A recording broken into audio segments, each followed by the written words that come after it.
Good morning. It's my pleasure to get us started here by introducing the first speaker for today's symposium. My name is Michelle Hogue, and it's my pleasure to introduce Dr. Randy Widdis. Dr. Widdis is professor at the University of Regina, where he's taught courses in the Department of Geography since 1986. He's published widely in the field of historical geography, in the history and geography of the Prairie West, and importantly in the historical geography of the Canadian-U.S. borderlands. His talk today draws on that expertise, and an expertise that's manifest in his monographs, in his edited volumes, articles, book chapters, and conference publications that stretch back many, many decades, in fact, stretch back long before the scholarly interest in the U.S.-Canada borderlands emerged in its current form or became so dominant and so present in the academic landscape. And he's here today to draw on that experience and to talk about the mutability and immutability of borders in the face of the history of globalization. So please join me in welcoming Dr. Widdis. Thank you, Michelle, for reminding me how old I am. And I want to thank Victor and Carleton University for hosting this symposium, and thank you for coming out this early hour. So let's get this party started. All right. Borders are immutable. They're always in motion. They're constantly reimagined, contested, and reconstructed through time and space. But borders are also immutable. They never go away. And because border mutability and immutability work at all scales, the challenge is to develop border policy that reflects this understanding. Until recently, this border paradox was increasingly overlooked as we were told that globalization was leading the world in a direction towards greater homogeneity and unified culture, an argument that by its very nature diminishes the relevance of the nation-state and by implication the importance of history and geography, and minimizes the significance of borders. Nevertheless, as we all know, recent history has demonstrated that territories and therefore borders, both formal and cultural, still matter. This presentation reflects upon the mutability and immutability of borders in the face of the history of globalization. It attempts to unravel the entanglements that connect globalization and borders, and in doing so, reflects on the strings that connect the past and present, and to identify and analyze the roles that such connections play in the ever-changing world of borders, borderlands, and bordering. It focuses on the challenges facing historical research and concludes with some reflection on what all this means for policy making. I've always been intrigued by the U.S.-Canada relationship, and this was an interest that was given some direction when I discovered the border as mirror metaphor. Margaret Atwood, the great Canadian novelist, writes that the U.S.-Canada border is the longest one-way mirror in the world. The argument is that while Canadians look closely at Americans trying to make sense of their every move, Americans only see their reflection when and if they look at Canada. Jody Berlin writes, "The Canadian hides behind verisimilitude, passing as the other, while recognizing the other as not oneself. This vantage point is double reflected through a one-way mirror in which America does not see Canada at all." The root of the mirror metaphor lies with Harold Innis, who argues, in using other cultures as mirrors in which we may see our own culture, we are affected by the astigma of our own eyesight and the defects of the mirror, with the result that we are apt to see nothing in other cultures but the virtues of our own.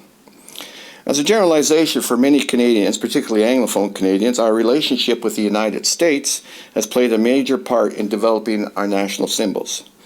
While the border is a mirror for Americans, America itself, rather than the U.S.-Canada border, is Canada's mirror.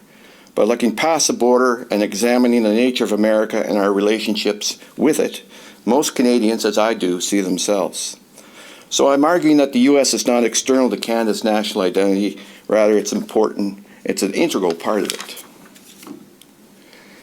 In my first book, I dared to offer some reflection on the act of crossing the border in order to open a discussion on the conceptual level of the relationship between national boundaries and Canadian identity. By this time, I'd come to realize that a transnational approach which looks beyond political boundaries and is more attuned to the contingent nature of nation-states and regions is just as important as the traditional historical approach that focuses on national narratives. We need to view the larger topic of the Canadian-American relations from a perspective that avoids what John Agnew has termed the territorial trap and Donna Gabacha has labeled the tyranny of the national. But there was one event that triggered an epiphany of sorts, and that was the debate between Victor Conrad and Cole Harris over the Borderlands thesis at the 1990 AAG meetings, fittingly in Toronto.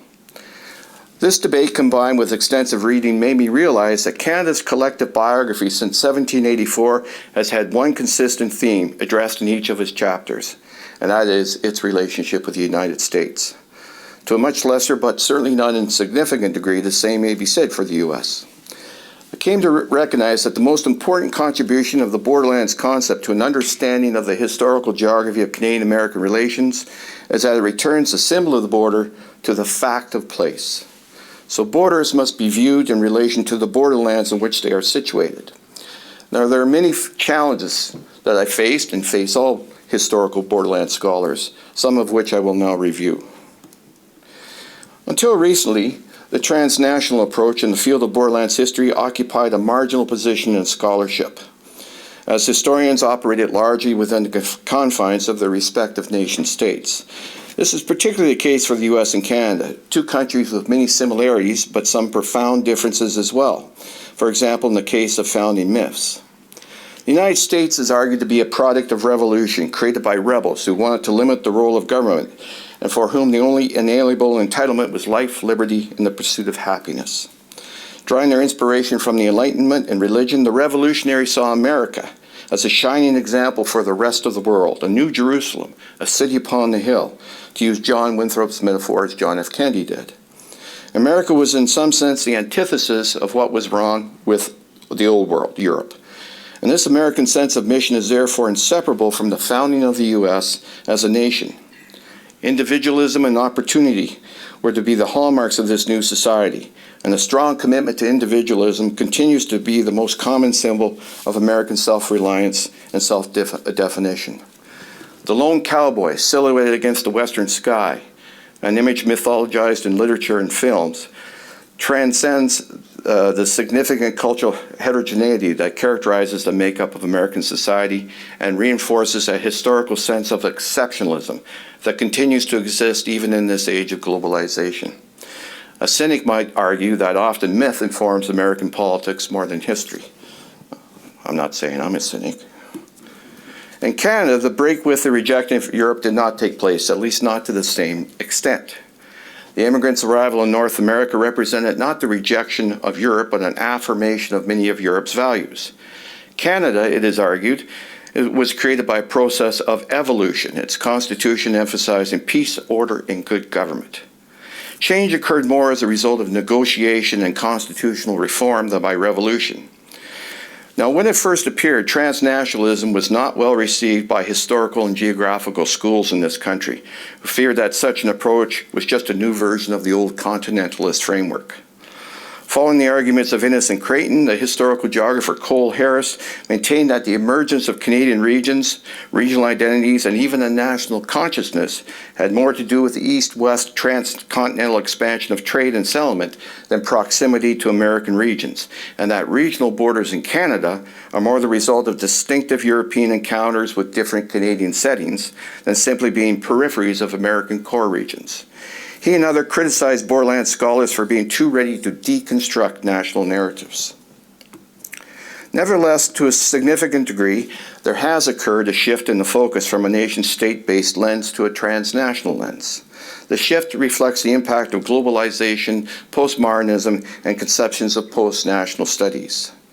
This resulted in part from the cultural turn, a movement dedicated to the goal of making culture the focus of contemporary debates. The cultural turn lends itself to questioning traditional concepts of place, space, and nation, and of their relationships with culture. It offers perspectives on the connections between the global and the local. It's more sensitive to certain countries' quest for empire, and it seeks to study the confluences and divergences of social, economic, and cultural exchanges between countries. However, Canadian and American historians continue to work primarily on topics relevant within the borders of their own nation states. And as Pekka Hamlin and Samuel Truitt point out, the field of borderlands history is still characterized by unsettled centrist paradigms that continues to preserve long-established distinctions between imperial and national histories, immigrant and indigenous subjects, and state and non-state realms. In Canada, I argue there needs to be a corrective to the prevailing nationalist exegesis, one that does not reject outright the relevance of the East-West axis, but balances this perspective with one that recognizes the North-South links that played such a crucial role in the evolution of Canadian society. In the U.S., there needs to be a corrective to the dominant exceptionalist exegesis, one that does not ignore nation-centered topics, but balances this approach with another that recognizes the importance of transnational forces that transcend borders. I think there's merit in looking at North America sideways, because such an angle generates a perspective that adds greatly to the understanding of each nation-state.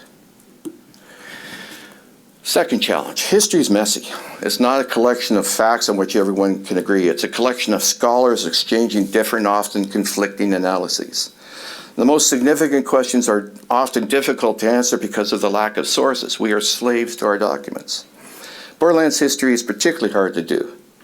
It's not a single history divided from other histories by national borders, but it is rather an amalgam of two or more histories.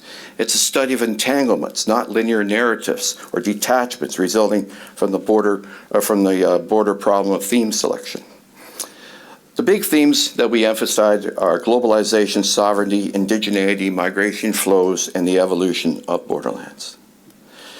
In making his case for bringing history back into border studies, Liam O'Dowd maintains that contemporary work minimizes the primacy of state borders because they fail to acknowledge historical reflexivity, the historical position or context that's so important in understanding the distinctiveness of contemporary state borders and how they differ from other borders.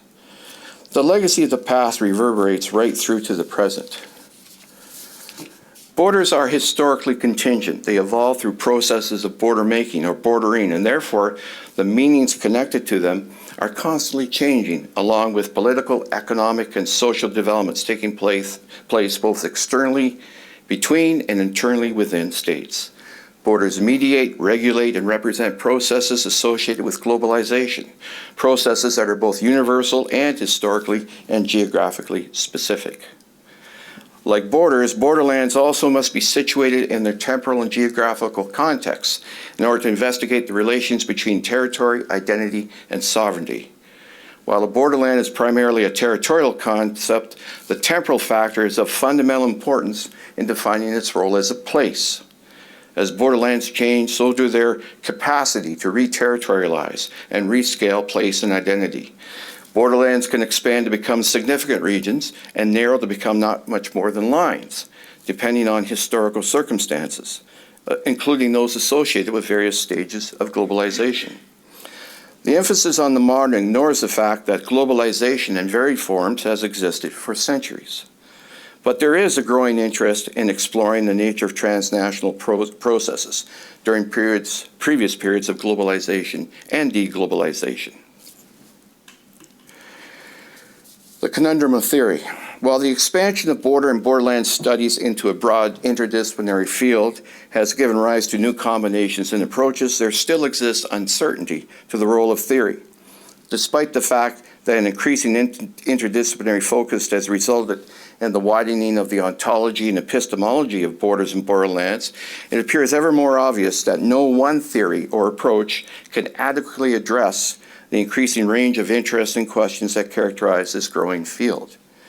Ansi Passy argues that the variegated nature of borders and with their own contextual features, power relations, and unique histories make the development of a general theory virtually impossible. The distinctions between disciplines in terms of their epistemologies make it even more difficult for scholars to engage in meaningful dialogue and cooperative research. Historians have contributed significantly to the methodology of the field, asking questions about the origin, nature, and consequences of borders, and therefore adding much to our understanding of borders as constructed, contested, and reconstructed entities. But their traditional resistance to constructing grand theories has encumbered to some extent an engagement with theory. There exists only a handful of works that has attempted to construct theory, which stands in contrast to the humanities and cultural studies, where border theory has had a major impact. Historians tend to place more weight on empirical studies. Those who do try to develop theory seem to adopt the stage model as a paradigmatic strategy. But there are some issues with this. While these models and their constituent typologies are useful in the analysis of different layers of time in the evolution of borders, their complexity and uniqueness of historical events ensures that stages and types are never found in their pure form. It may be the case that certain borderlands at different times in their evolution do not fit into the stages identified in the models, or that they exist somewhere in between them. Stage models also overemphasize discontinuity. The focus perhaps should be more on transitions rather than the stages themselves. While there is value in attempting to develop theories, concepts, and approaches that transcend disciplinary boundaries and provide a common frame of reference, the concept of borderlands remains under-theorized. But this is changing as borderland scholars adopt postmodern and/or post-structuralist arguments in the tradition of Foucault and Derrida. Like others, I argue that historical research can benefit from the study of contemporary border and borderlands, because researchers engaged in the latter have been generally more active and successful in conceptualizing and theorizing borders and borderlands than those engaged in the former. There's some examples of this. Influenced by post-colonial theory and Victor Turner's concept of liminality, Gloria Anzaldúa offers an argument that reframes the border as a theory of liminality and hybridity. She argues that the lifeblood of two worlds merge to form a third, a border culture. Land on either side of a border exists in a liminal condition. It has many of the traits of both regions, and yet is different because of the hybridization resulting from the merging of two regions within a specific space. Homi Bhabha defines a third space, which is as a present time in a specific space, which constitutes the discursive conditions of enunciation that ensure that the meaning and symbols of culture have no primordial unity or fixity, that even the same signs can be appropriated, translated, rehistoricized, and read anew. The third space is an interrogatory, interstitial space, which counters a historicism and presents a linear narrative of the nation. Anzaldúa's borderlands and Bhabha's third space, as well as Michel Foucault's heterotopias, and other concepts as well, make us think about those spaces where different cultures and ideologies come into contact. This reflection certainly underlies recent work by borderland historians, including the work of Michel here, who focus on hybrid spaces characterized by mobility, situational identity, local contingency, and the ambiguities of power. Hamlet and Truitt argue that borderland historians have finally begun to rewrite North American history as a history of entanglements, of shifting accommodations, rather than one of expansion. Yet the entanglements they study, for the most part, are those of a more distant past, of places and times far removed from the borderlands of today. While there's still a need to study frontiers and borderlands during the pre-contact and colonial periods, we must not limit our investigations to places and periods far removed from present-day borderlands. So we have to try to construct conceptual bridges that connect the borderlands of the more distant past with those of today. But what kind of building materials should we use? That's the question that I ask. So I've attempted to build such a bridge, employing postmodernism, space-time compression, and the deterritorialization, re-territorialization paradox of globalization as the foundations upon which I build the syntax of what I call a spatial grammar frame. Victor Conrad and Heather Nichol argue that much of the work in borderlands has benefited from a postmodern point of view, an argument that runs counter to the postmodernist contention that globalization threatens the particularity of places, borders, and territoriality. Many argue that postmodernism's emphasis on hybridity makes the notion of boundaries obsolete, an idea which leads to the conclusion that the nation-state has become irrelevant. Postmodernists also question the representation of history and cultural identities and challenge the traditional belief that it's possible to establish the truth about the past. So what can postmodernism offer to any historical study of borderland evolution? Well, here's my answer. While postmodernists see history as an artificial construction and question historians' claims to historical truth, postmodernism doesn't necessarily point to the disappearance of history, only to more complicated ways of grasping the past. History is essential to postmodernism because postmodernism seems to understand itself as a historical condition through theoretical means. While postmodernists talk about the end of the nation-state and a borderless world, their emphasis on culture and identity has paradoxically stimulated a rethinking of borders, borderlands, and transnationalism. Despite their arguments for the abandonment of conventional concepts such as center, periphery, and hierarchy, postmodernists support alternative concepts, including flows and nodes and networks that serve as useful tools to help us see, think, and speak about borderland processes and landscapes. These are a couple maps that I've made that show flows of investment and people across the Canada-US border in the Great Lakes borderland. The postmodern suspicion of the meta-narrative as a reinforced an approach to borders and borderlands that is sensitive to regional and local differences, and the idea that borderland identities are multi-layered and responsive to scale. The postmodern perspective lends itself to a view of the borderland as a liminal geographical space, historical time, a place of ambiguity and indeterminacy that is constantly in a state of evolution. The postmodern lens raises questions regarding borders' functions in terms of ordering, othering, and interactions. Its emphasis on difference in case studies also implies that there exist separate practices and experiences of bordering.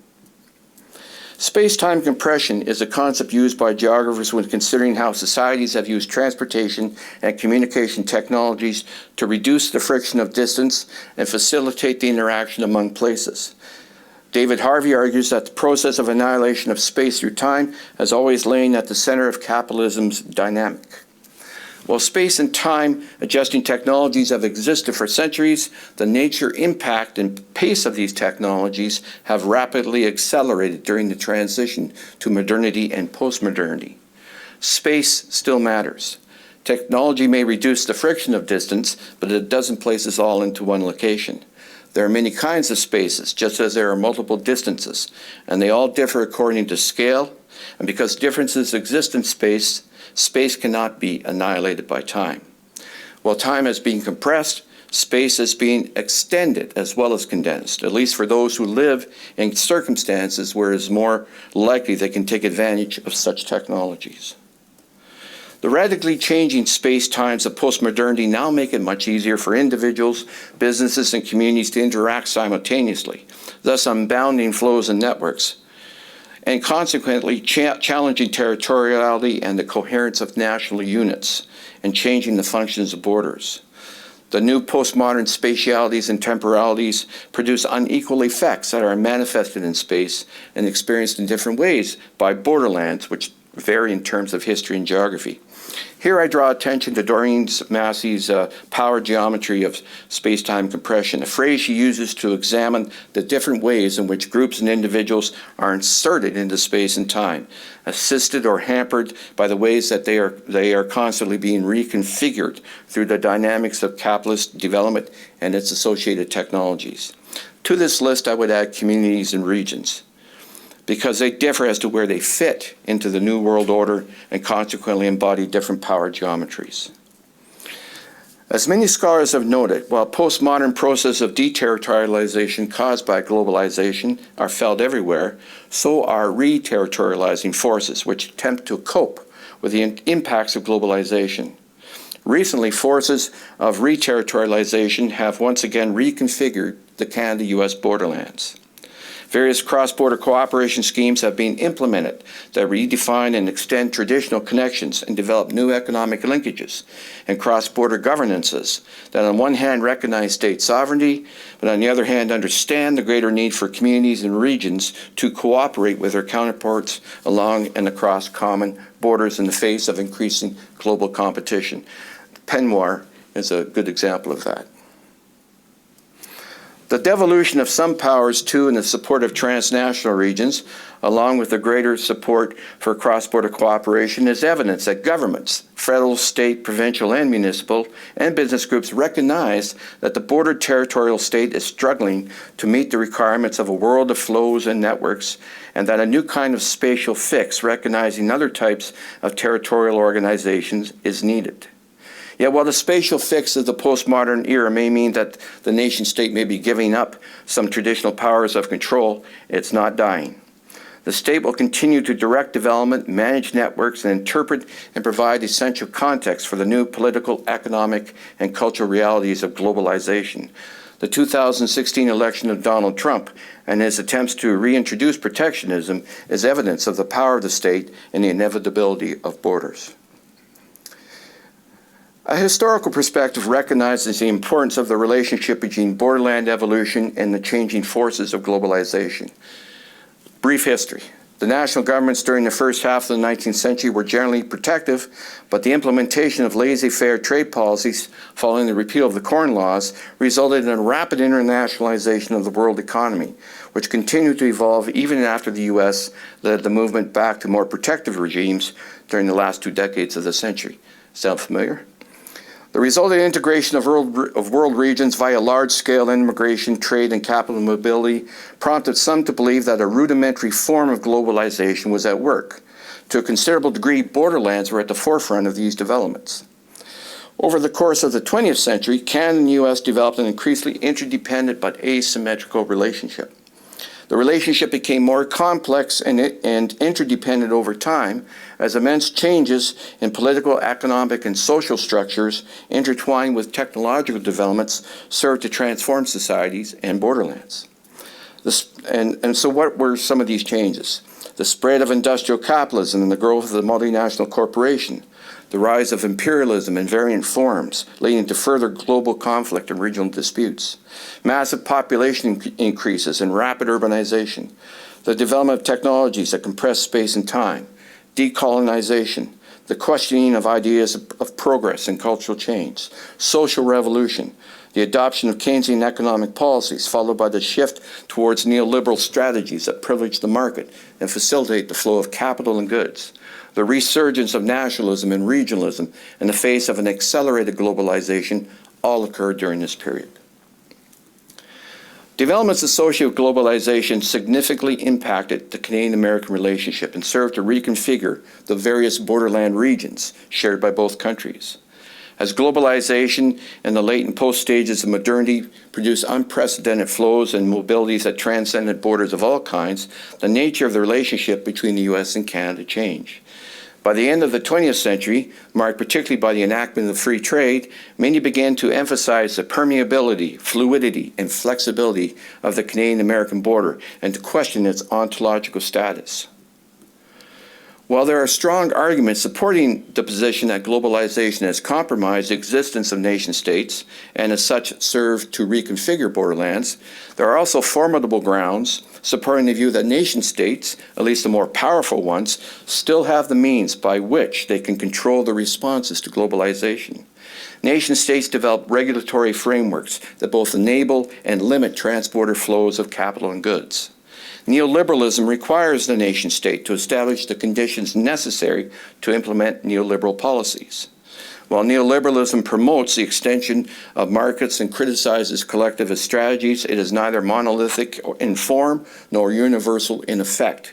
It exists in historically and geographically contingent forms, and so can be interpreted and acted upon in different ways. Recent events have demonstrated that borders and bordering practices are currently undergoing substantive changes amid the incongruous processes of globalization and resurging protectionism.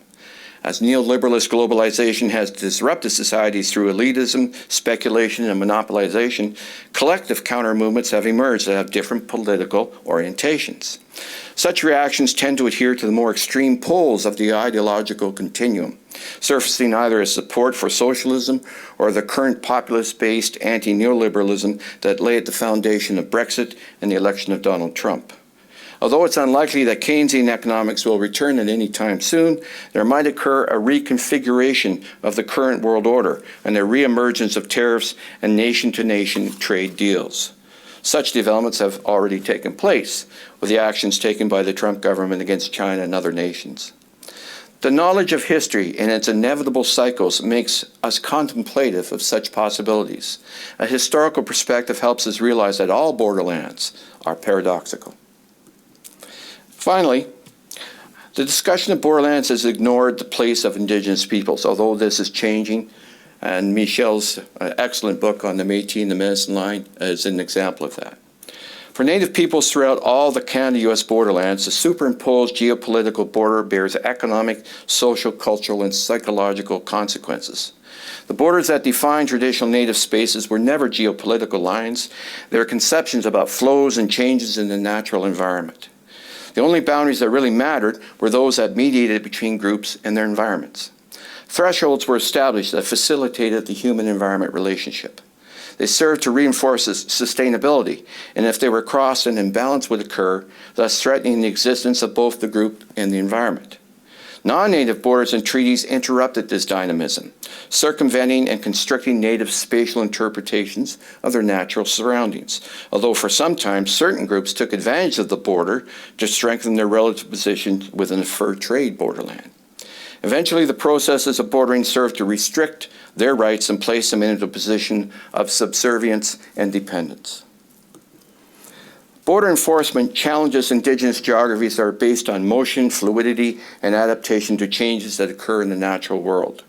The story of Indigenous borderlands is a narrative exploring how Native groups have developed strategies to adapt to changing conditions that in many ways have threatened their existence, and to reestablish and exercise sovereignty that will place them in a much stronger position to make their case.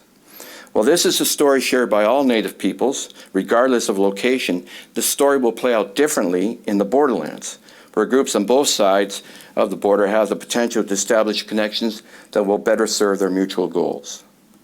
Conclusion. Borderlands history, which recognizes that borders are often areas of dispute, ambiguity, and cultural mixing, is particularly offsetting to people seeking clear, concise answers. It makes it difficult for the borderlands historian to cross over into the world of policymaking. One question that is asked of me from time to time, especially from policymakers with whom we partner, is of what value is a historical perspective to the policymaking process? Now, this is a reasonable question, but one that's not easily answered, at least in a way that will satisfy non-historians who often have a somewhat cautious view of the relevance of history. John Tosh argues that historical research reminds policymakers that they need to give due diligence to three methodological issues: questions of context, the study of process, and questions of difference. Much but not all of the policy literature on borders that I have read only pays lip service to the history of borderlands. Historical data are collected but are often not analyzed or interpreted by historical scholars. The data that are gathered are most often that of the recent past, from which policymakers can draw information on antecedent conditions that immediately preceded the current developments they are considering. So how do we elevate the position of historical scholarship in border policymaking? I have 4 suggestions. The first is that borderlands historical scholars need to partner and network with borderlands scholars from other disciplines who, because of their shared interest in understanding the changing nature of borders and borderlands, are more likely to champion the inclusion of historical scholars in social science research. I think we've done this in big. Secondly, it's important for scholars of borderlands history to bring their historical studies of past borderlands up to the present. This will help us deal with the concern often expressed about the relevance of history to present conditions. Borderlands historians also need to speak to the present and draw out general ideas from the work and communicate them in policy terms. Thirdly, practitioners of borderlands history must continue to remind policymakers that the role of historical analysis in policy is less about specific policy goals and more about perspective. Policymakers need to be constantly reminded that policies developed for contemporary geopolitics or to manage contemporary issues in the borderlands do not stay confined to the present. While contemporary border issues are rooted in past institutional interactions among nation states, they have also been shaped by changing historical geographical circumstances that are unique to discrete cross-border regions. A historical geographical perspective broadens the discussion around specific policies and has the potential to help policymakers find common ground. Finally, a historical perspective allows for a more in-depth consideration of the argument that we are now entering a period of post-globalization, which some liken to a past where nation-states ruled supreme. The rise of populism, the reemergence of protectionism, and the potential return of state-centric borders amidst ongoing globalization are viewed as evidence of such a direction, leading many to ask if this path will result in a new kind of normal. The historical perspective, however, situates current trends within a long-term perspective, which emphasizes that while borders are ubiquitous, they are also both similar and different in form and function because of different histories and geographies. Such a perspective also reminds us that borders and the borderlands in which they are situated constantly change, and that they both configure and are reconfigured by globalization, which is also an evolving process. As a concept, globalization can be viewed and used as an independent variable to explain changes in borders. However, at the same time, we have to realize that changes in borders and resultant positions of nation-states can in turn impact globalization.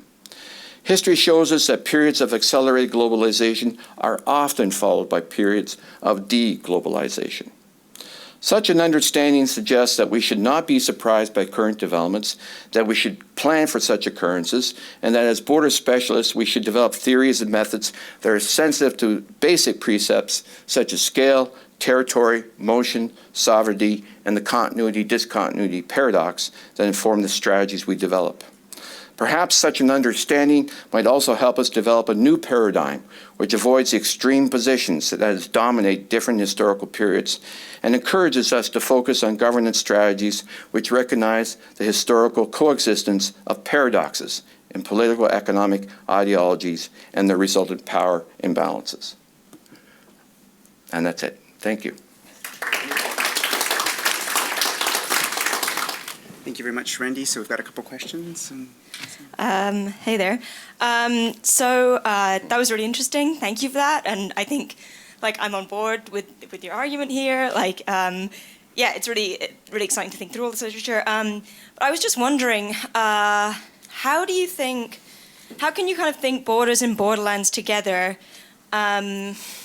in the contemporary context, and not this is an entirely new context, but when, for example, you live in Dublin or you live in Vancouver, and when you're trying to leave, go to the US, you encounter the US border in your hometown as you're kind of flying out, right? It's not, what is the borderland in that sense, right? At the airport, how do you kind of, do you expand the concept of borderland to include those sort of spaces, or what? How does that, or a borderland sort of being disappeared or effaced? How would you see that? Because you can see why people might not think much about borderlands when they're usually encountering borders kind of in an airport context or something, but they don't see a borderland, right? So that's what I'm wondering about. Yeah, well, that's why I am arguing that scale is important, and scale changes as technologies change. I mean, I think that the airport is a perfect example of a liminal kind of space or borderland, because the airport is a very different place now than it was when I started traveling many, many years ago. It's a place of frustration for many people. It's a place of security. It's a place of instability. It's not a place of happiness where people are traveling. It's something we all go through.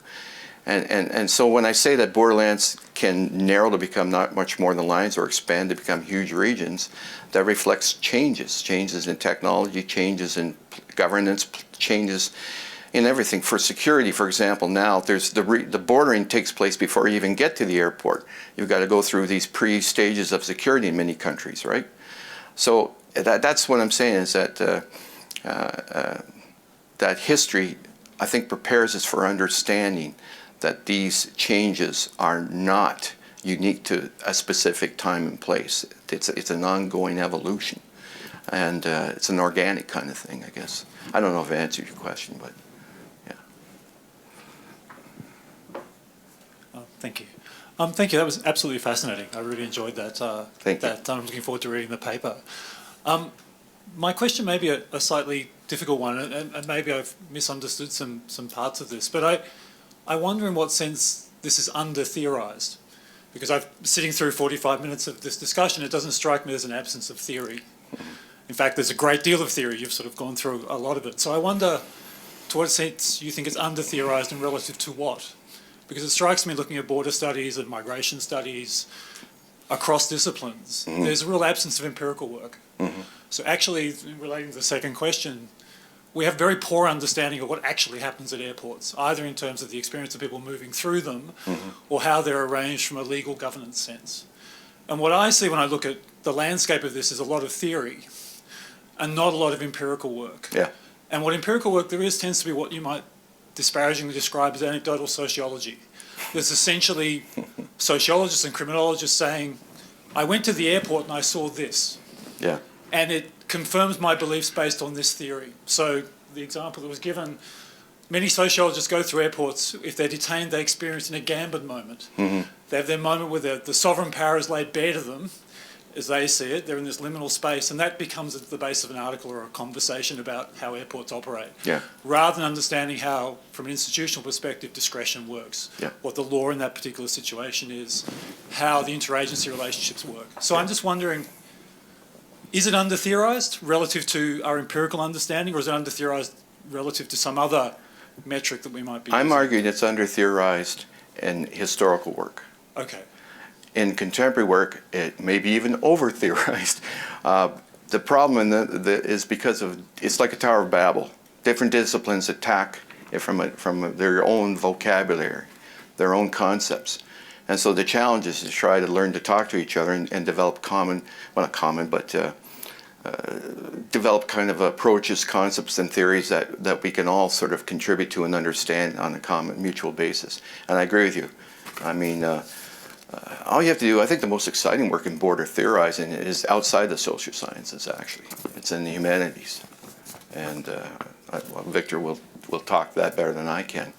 But you're quite right. I mean, but I'm talking about in history, there has been a tendency to emphasize the empirical at the expense of the theoretical. And I see Michel nodding his head, and he's a historian, so I think he agrees with me. So that's what I'm talking about. Yeah. Other questions? One. Randy, I was just thinking, and actually in response to the first question, you know, I wonder if you can reflect on the way that just the events of the past, the past few decades, you know, outside of your own work, how those have affected your own scholarship. Just reflecting on, you know, your book on migration across the Great Lakes borderlands. If you were to return to right now, how that would look different in the context of all those circumstances that you described towards the end of your talk. That's an excellent question. When I wrote that book, and it stemmed from my PhD dissertation, so it goes right back to the late 70s. It was a 2-volume massive piece of work. I didn't think about borderlands very much at all because you know, it just wasn't in the literature. It was a nation-state centered kind of historical literature that I was looking at. But towards the end of writing this, I began to reflect on what it, not just what it meant to cross a border, but what it meant for places that were received and lost migrants. And I started to think about the ties that are particularly in the Canada-US border. That migration, unlike the European to North American border, which meant a disassociation, a cutting off of connections, it didn't necessarily mean that. So there's this cross-border thing. So then I began to think about, well, what does a border mean? And actually, I got fairly good reviews, but one critic slammed me for called me a nationalist because I dared to reflect about bordering and these kinds of terms. And that was the state of the history at that early period. So that just pissed me off, and I decided to keep going on with this. And then I had my epiphany when I saw this debate, and then I saw an infrastructure being created. And so I was quite excited to get involved with the big project, because that allowed me to further develop these ideas. So, yeah. But I did feel very much alone 30 years ago, for sure. Yeah.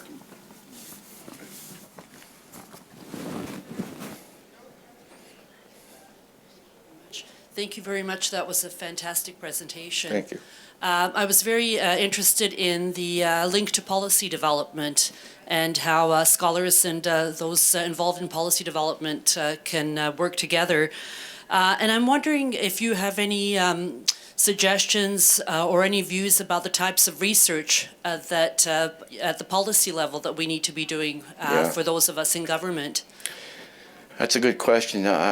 If we look at the PRI final report, if you look at the way they did their research, they basically looked at I think they defined 5 cross-border regions, and they interviewed in total about 200 people. And who did they interview? Government people, think tanks people, a few scholars, NGOs.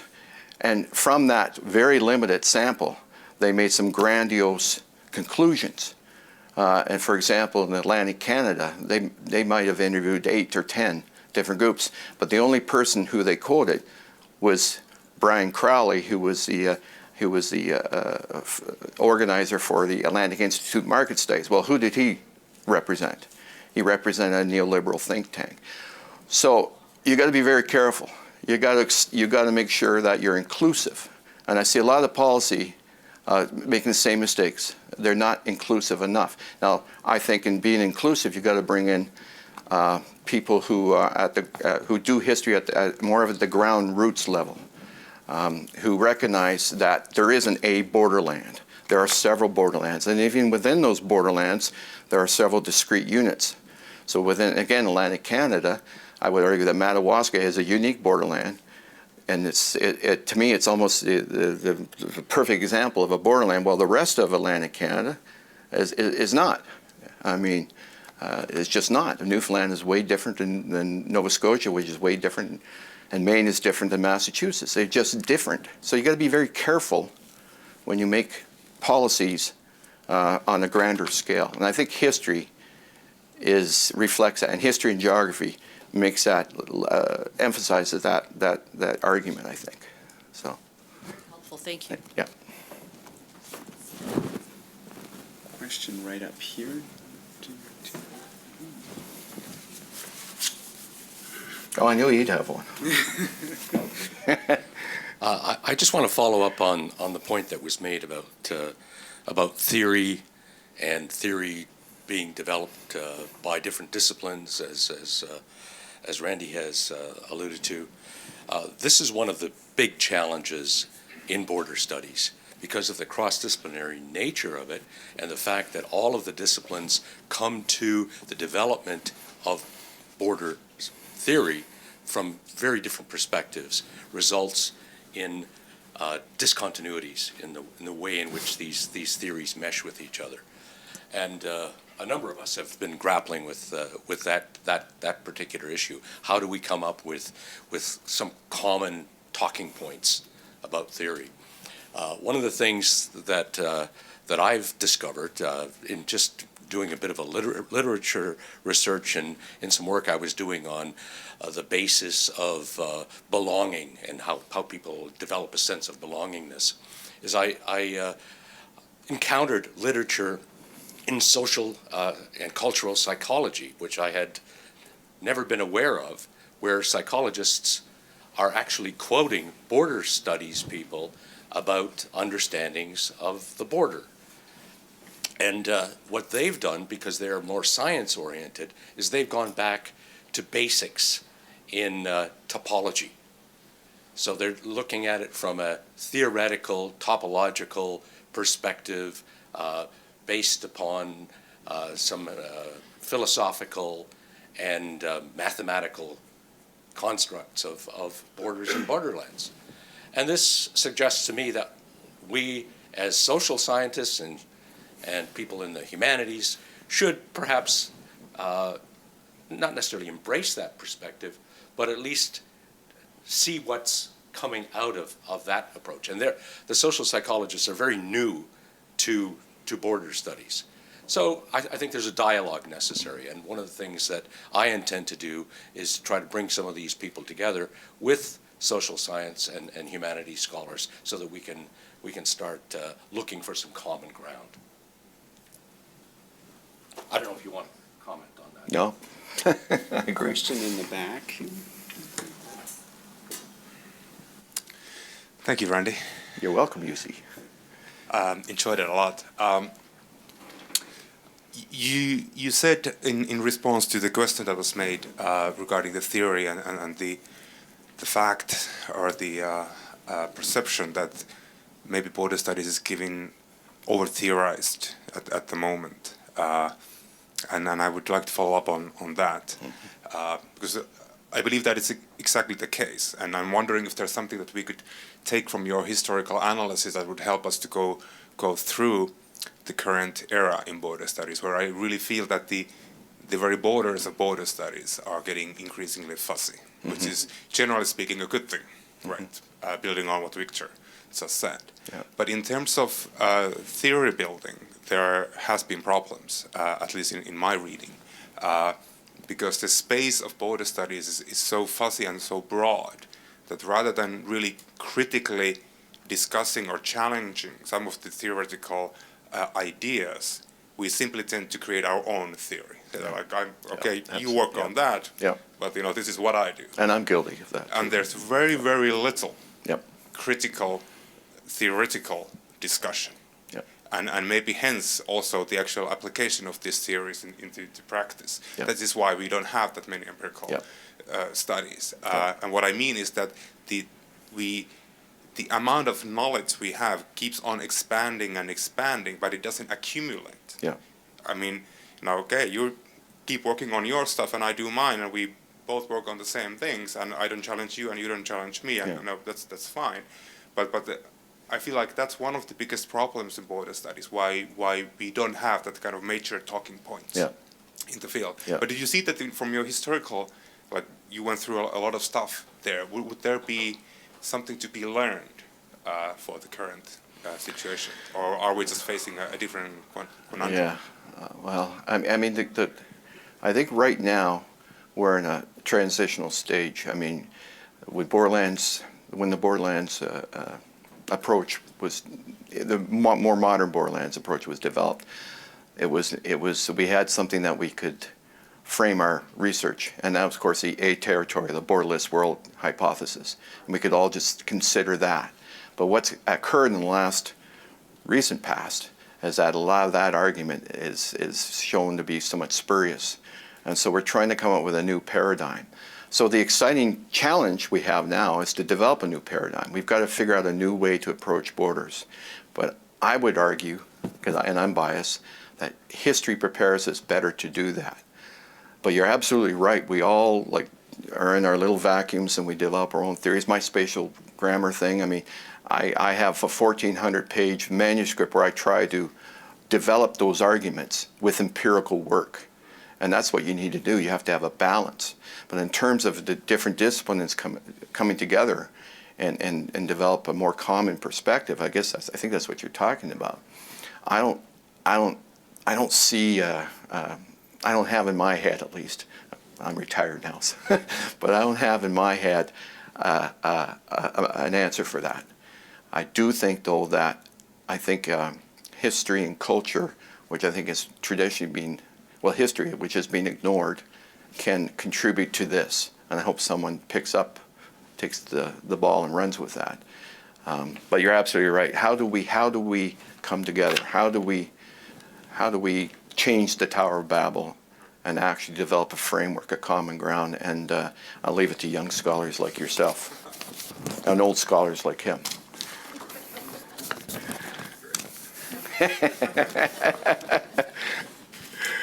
Any other questions? If not, I'd like to thank Randy again for getting us started, really launching this conversation so deeply and thoroughly. So thank you very much for your comments as well, questions. Thanks for questions.